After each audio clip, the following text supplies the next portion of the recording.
The unrelenting sun beat down upon the cracked earth, a great, merciless eye, in the vast, bleached sky. Eli's world had shrunk to the boundaries of his struggling ranch, a patch of despair where the prairies whispered only of thirst. His boots, worn thin by years of labor, kicked up puffs of pale dust with every step, each one a small surrender to the encroaching desert. The air shimmered with heat, distorting the skeletal frames of the windmill, its blades still and silent against the glare. The well, once a source of life, was now a dark, echoing mouth that offered little more than damp mud at its bottom. His few head of cattle stood listless in the scant shade of a barn, their ribs pressing against their hides like the bars of a cage. He moved among them with a quiet, weary rhythm, a man performing the last rites for a dying dream. His small, weathered house stood as a monument to this solitude. Inside, the air was thick and still, smelling of old wood and dust. On a rough-hewn wooden table, next to a cold stove, sat a single photograph in a tarnished silver frame.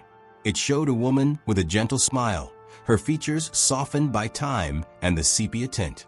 Eli never spoke to the image, but his eyes would often find it in the quiet hours, a silent conversation with a ghost that filled the empty spaces. He was a man haunted not by what was there, but by what was absent. The past was a locked box, and the key had long been thrown away. In a trunk at the foot of his bed, buried beneath a spare blanket, lay a worn leather gun belt and a Colt Peacemaker, their metal dulled, the leather stiff from disuse. They were relics of another man, from a life of violence and noise that he had willingly traded for this peace, however barren it had become. Evenings brought little relief. The scorching heat would give way to a deep, chilling cold that seeped into the bones. Eli would sit on the porch, a solitary figure in a vast, darkening landscape. The silence was a physical presence, broken only by the lonesome cry of a coyote far in the hills, a sound that echoed the hollow ache within his own chest. He would look out over his land, not with hope, but with a grim, unyielding determination. This was his penance, his chosen exile. The stars would emerge cold and distant, pinpricks of light in an indifferent universe, and he would sit there until the chill forced him inside, to another night of silence in the small, lonely house that held only memories and dust. The world beyond his fence line had ceased to exist. There was only the drought, the dust, and the crushing weight of an unending solitude. Each morning was a repetition of a slow, grinding cycle of survival against the elements, a battle that was gradually being lost. The crops had failed months ago, leaving behind brittle stalks that rattled in the wind like bones. He spent his days patching the same stretches of fence, mending the same tools, watching the horizon for clouds that never came. His hands, once capable of great speed and precision, were now just tools for slow, methodical labor. The callus is a testament to a life of hardship. The memory of who he had been was fading, like a photograph left too long in the sun, its details bleached away by the relentless passage of time and the monotony of his existence. He was becoming a part of the landscape itself, dry, cracked, and waiting for an end that seemed as inevitable as the next sunrise. The change began as a stain on the horizon, a dark smudge of clouds that gathered with unnatural speed. The air grew heavy and still, the usual whispers of the prairie dying away into an eerie, preternatural calm. Within hours, the sky turned from a bleached blue to a bruised, ominous purple. Then the wind arrived not as a gentle breeze, but as a howling gale that tore at the shingles of the barn and sent tumbleweeds flying like cannonballs. The rain, when it came, was not a blessing but a deluge. It fell in great blinding sheets, a roaring wall of water that turned the world into a chaotic, gray mess. The dry, cracked earth could not absorb the onslaught. Within minutes, the parched ground was a slick of mud, and then the runoff began, gathering into torrents that carved new channels through the land. The small, sleepy creek that marked the eastern border of Eli's land swelled into a raging brown monster, overflowing its banks and swallowing the low-lying pastures. It was from this chaos that Eli, battling the storm to secure a loose shutter, saw them. Two small figures caught in the violent current, their arms flailing as they fought to keep their heads above the churning water. They clung desperately to the branch of a fallen cottonwood, but the water was tearing it apart. Without a moment of conscious thought, Eli's body moved. He fought his way through the blinding rain to the barn, his mind a blank slate of pure instinct. He saddled his sturdy bay horse with hands that moved with a speed he had not known in years, his fingers fumbling with the wet leather. Then he was riding, driving the horse straight into the furious, chest-high water. The current was a powerful, living thing, trying to wrestle him from the saddle. The horse struggled, its eyes wide with terror, but Eli urged it on, his own focus locked on the two small, drowning forms. He reached them just as the branch they clung to finally snapped. Leaning perilously from the saddle, his muscles screaming in protest against the force of the water, he grabbed the first boy by his shirt, hauling him across the saddle horn. The second boy was slipping under. Eli plunged his arm into the icy, muddy water, his fingers closing around a slender arm, and pulled with every ounce of strength he had left, dragging the choking, gasping child up and onto the horse behind him. The journey back to the bank was an eternity of struggle, each step a battle against the river's will. When the horse's hooves finally found solid ground, Eli collapsed, the two boys tumbling onto the wet earth beside him, all three of them breathing in ragged, desperate gasps, saved from the water, but not yet from a storm. The rain continued to lash down, soaking them to the bone, but the immediate danger had passed. Eli forced himself to his feet, his body aching and cold. He gathered the two shivering boys, their small forms limp with exhaustion and fear, and carried them one after the other towards the dim, welcoming light of his cabin. The storm raged on around them, but for now, they had found a temporary harbor in the midst of the tempest, a brief respite from the fury of nature that had so nearly claimed their lives. The responsibility for these two young souls now rested heavily upon his shoulders, a burden he had not asked for but could not ignore. The warmth of the cabin felt alien after the cold fury of the river. Eli laid the two unconscious boys on his own bed, his rough hands moving with an unfamiliar tenderness. He stripped them of their soaked clothes, rubbing their pale, cold limbs with a coarse blanket until a faint pinkness returned to their skin. He stoked the stove until it glowed, filling the small room with a dry, life-giving heat. The older boy stirred first, his eyes flying open in a panic.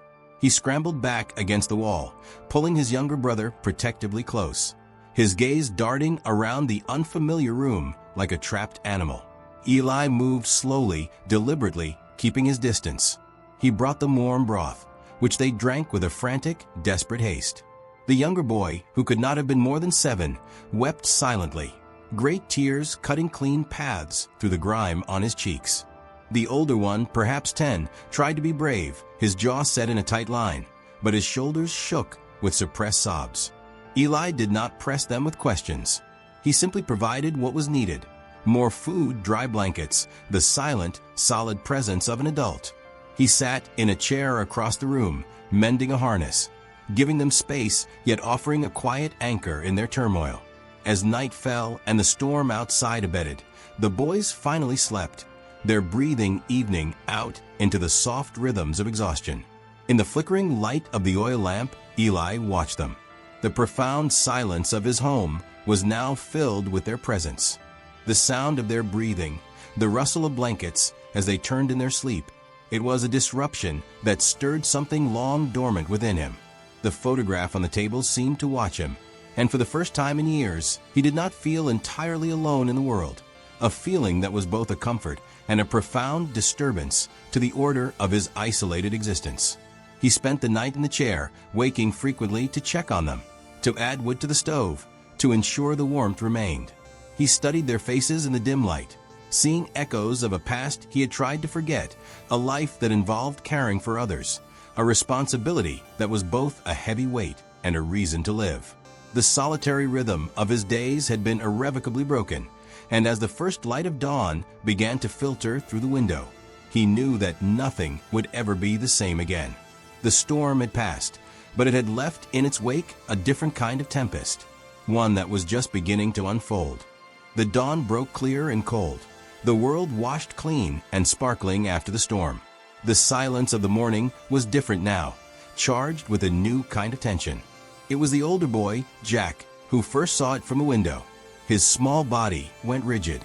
He pointed a trembling finger towards the eastern horizon where a thin, dark line was forming. Eli joined him at the glass. The line grew, resolving into a cloud of dust, and then into the distinct shapes of riders. Not a handful, but dozens, then 100, moving with a disciplined, terrifying purpose. They were warriors, their faces painted for war, their lances pointing at the sky like a barren forest. They fanned out in a wide, semicircular formation, surrounding the small ranch, their silence more menacing than any war cry. At their head rode a woman. She sat her horse with the easy authority of a born leader, her face a mask of fierce determination and ancient grief. Her eyes, as she dismounted and walked slowly towards the cabin, were fixed not on Eli, but on the doorway behind him, where the two boys now stood, frozen. This was Nathaniel, their mother. She was not a captive returned, but a chieftainess arrived. Her gaze swept over her sons, assuring their safety, and then returned to Eli. In her eyes he saw not just the gratitude of a mother, but the cold, assessing look of a strategist, a leader responsible for the lives of her people. The weight of her stare held a universe of unspoken history, a shared past that had been violently severed and now, just as violently, was reasserting itself upon his fragile present. The 100 warriors formed a living, breathing wall around his property, a formidable display of power that made his small cabin seem insignificant. Eli stepped outside slowly, his hands held away from his body in a gesture of peace. He met her gaze, and in that moment, decades seemed to fall away. He saw the girl she had been, and she saw the young man he once was, both now ghosts in the faces of the adults they had become. The boys rushed past him, clinging to their mother's legs. She knelt, holding them tightly, her stern expression finally cracking to reveal the profound relief beneath. But when she rose again, the leader's mask was back in place. The situation was far from resolved. The presence of 100 warriors on his land was not a social call. It was a statement of power, a demand for an accounting. And Eli knew that the next moves would determine whether he lived or died. The standoff stretched, thick and heavy in the morning air. A young warrior, his face contorted with suspicion and ambition, broke from the ranks. He shouted accusations towards Eli, his voice cutting through the silence. He gestured violently, pointing at the white man and then at the boys, his meaning clear. He would not trust their savior. He demanded a test of honor, a contest to prove the mettle of the man who held the sons of their people. Nathaniel watched, her expression unreadable, allowing the challenge to stand. The young warrior produced a small, worn throwing axe and, with a powerful, fluid motion, sent it spinning towards a distant fence post. It struck the wood with a solid thunk, the handle vibrating with the force of the impact. All eyes turned to Eli. For a long moment, he remained still, a man caught between two worlds, neither of which he fully belonged to anymore. Then, with a slow, deliberate pace, he walked back into his cabin. He emerged moments later, and in his hands was the worn leather gun belt from the trunk. The weight of it around his hips was a strange and familiar ghost. He drew the Colt Peacemaker, the metal cool and heavy in his palm. He did not adopt a shooter stance. He simply raised the pistol, his arm an extension of his will. The crack of the single gunshot was shockingly loud, a sharp, final punctuation in the tense quiet. A splinter of wood exploded from the fence post, just a hair's breadth from the axe handle. He had not aimed to destroy the axe, but to show an impossible precision. It was not a shot of violence, but one of statement. The echo of the gunshot faded, replaced by a new, deeper silence, one of respect earned through a skill they all understood. The challenge was over. The young warrior stared first at the post, then at Eli, his bravado replaced by a grudging acknowledgement. Eli holstered the pistol, the movement smooth and practiced, a relic of a past life that had just saved his present one. He met Nathaniel's gaze again, and this time he saw a flicker of something else there, beyond the strategist and the leader, a recognition of the man he had been, the man who had once lived by the gun, and the man who had chosen to leave it behind until this moment forced his hand. The balance of power on the field had subtly shifted. He had not defeated them, but he had commanded their respect, establishing a fragile parity that allowed for what would come next. With the tension broken, the atmosphere shifted. Nathaniel approached Eli, the hard lines of her face softening minutely. She spoke a few quiet words of thanks, her voice low and husky. She looked at him then, truly looked at him. And in that glance was the ghost of the woman from the photograph, a shared recognition of the lives they could have lived. But the moment passed, buried under the weight of the lives they did lead. She turned and called to her sons. The boys ran to her, and she embraced them fiercely, a mother reunited with her cubs. As she prepared to leave, Nathaniel did not offer gold or goods. Instead, she gestured to a powerful, dun-colored stallion that one of her warriors brought forward. Then she knelt, pressing her hand flat against the wet earth near Eli's ruined well. She looked up at him, her eyes holding his. She spoke of the land, of hidden veins of water that ran deep beneath the dust. She told him where to dig. It was a gift far greater than treasure. It was the gift of a future. Then, as swiftly as they had come, the band of warriors turned and rode east, melting back into the landscape from which they had emerged. Eli stood alone in his yard, the silence returning. But it was a different silence now. He looked at the strong horse tethered to a post, then at the spot of earth Nathaniel had indicated. He picked up a shovel, its blade biting into the damp soil with a solid, promising sound. He was alone again, yet the emptiness was gone, replaced by a purpose. The past had been acknowledged and laid to rest. As the sun climbed higher, warming his back, Eli worked, not for the ghost of a memory, but for the promise of a dawn he had never thought to see. Hours later, his muscles burning with a familiar good pain, the shovel struck something wet and solid. A dark patch of moisture spread at his feet, then a trickle, then a steady flow of clear, cold water bubbling up from the depths. He knelt, cupping the water in his hands, drinking deeply. It tasted of life, of renewal, of a second chance. He looked out at the horizon, no longer a barrier but a frontier, and for the first time in a very long time, Eli felt not like a man at the end of his story, but at the beginning of a new one.